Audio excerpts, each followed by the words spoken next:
الحمدللہ، آج کے اس پروگرام کا عنوان ہے عبادت اور شرک۔ اعوذ باللہ من الشیطان الرجیم، بسم اللہ الرحمن الرحیم۔ الصلاۃ والسلام علیک یا سیدی یا رسول اللہ وعلی ازواجک و اصحابک و آلک یا سیدی یا حبیب اللہ۔ الحمدللہ، لاہور شہر میں آج بروز اتوار 11 جمادی الاول 1445 ہجری اور 26 نومبر 2023 عیسوی کا دن ہے۔ عبادت اور شرک کے اہم عنوان پر چند باتیں انشاءاللہ ہم لوگ اپنے بچوں کے لیے پیش کریں گے تاکہ ان کے بنیادی تصورات پہلے سے بہتر انداز میں نکھر جائیں اور اللہ کی رضا حاصل کرنے کا سبب بن جائیں۔ عبادت اور ذکر و اذکار یہ ایک ایسی ڈیفینیشن ہے، ایک ایسے معاملات کا یہ ذکر ہے کہ ان میں ہم حد فاصل نہیں بیان کر سکتے۔ مثلا اگر یہ کہا جائے کہ سجدہ ایک عبادت ہے، ٹھیک ہے جی ہے۔ نماز ایک عبادت ہے، ٹھیک ہے جی ہے۔ تو اگر یہ کہا جائے کہ سبحان اللہ کہنا، الحمدللہ کہنا، اللہ اکبر کہنا، یا اللہ کی تعریفیں بیان کرنا، اللہ کی حمد بیان کرنا، نظم یا نثر کی صورت میں ذکر اذکار کرنا، تو عبادت اور ذکر کے بیچ میں کیا کوئی حد فاصل ہے؟ کیا کوئی ایسی ڈیفینیشن ہے جو ان دونوں کو ایک دوسرے سے بالکل جدا کر دے؟ ایک طرف ہم کہہ سکیں کہ یہ ذکر ہے، دوسری طرف ہم کہہ سکیں کہ یہ عبادت ہے۔ تو ذکر اور عبادت کا ایک حد فاصل کا قائم کیا جانا یہ بڑی ایک تفصیلی بحث والی بات ہے، لیکن ابھی ہم اس کو اپنے بچوں کے لیے آسان بنانے کے انداز میں عبادت اور شرک سے بات شروع کرتے ہیں۔ شرک کو ہمارے لوگ یہ سمجھتے ہیں کہ جی اللہ کے علاوہ اگر کسی دوسری ذات کو سجدہ کیا تو شرک ہو جائے گا، یا وہابیوں نے یہ بھی پھیلایا کہ جی اگر اللہ کے علاوہ کسی دوسرے سے مدد مانگی جائے تو بھی یہ شرک ہو جاتا ہے۔ تو ابھی ایک ایک کر کے چلتے ہیں۔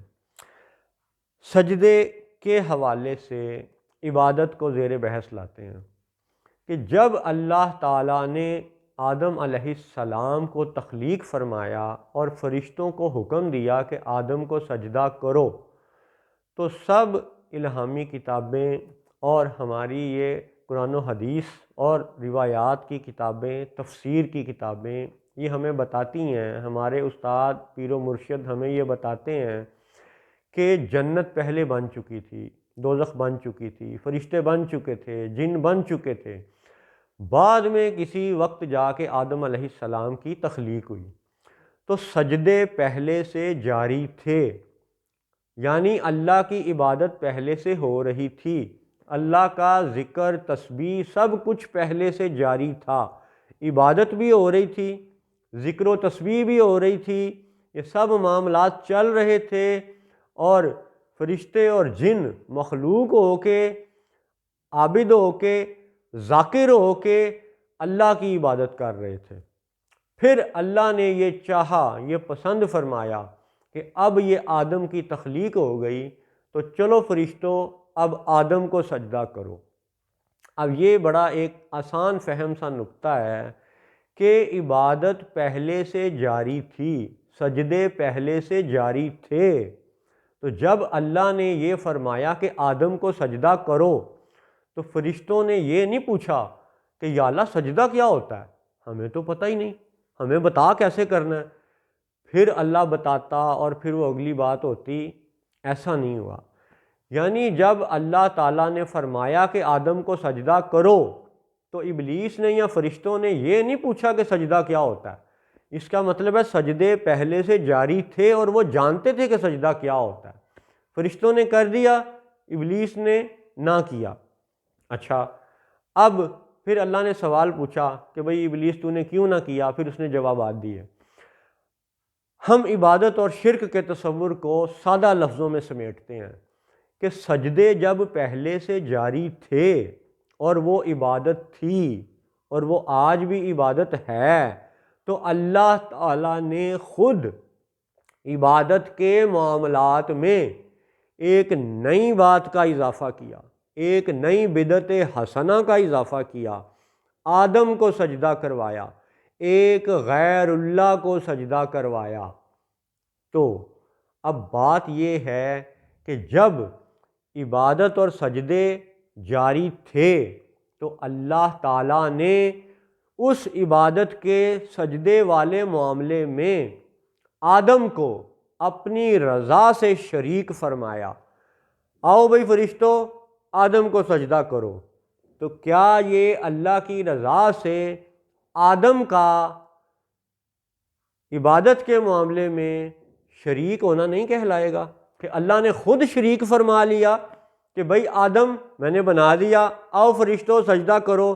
تو وہابی ڈیفینیشن کے مطابق اور ایک عام کانسیپٹ کے مطابق یہ تو شرک بنتا ہے، اور یہ شرک اللہ تعالیٰ نے سمجھانے کے لیے اور تا قیامت ایک حد فاصل حق اور باطل کی قائم کرنے کے لیے اس واقعے کو ایسے کمال انداز میں آغاز انسانی سے کیا، اور پھر ہمیں ہزاروں لاکھوں یا طویل مدت کے بعد دوبارہ سے پھر قرآن و حدیث میں بتا دیا گیا۔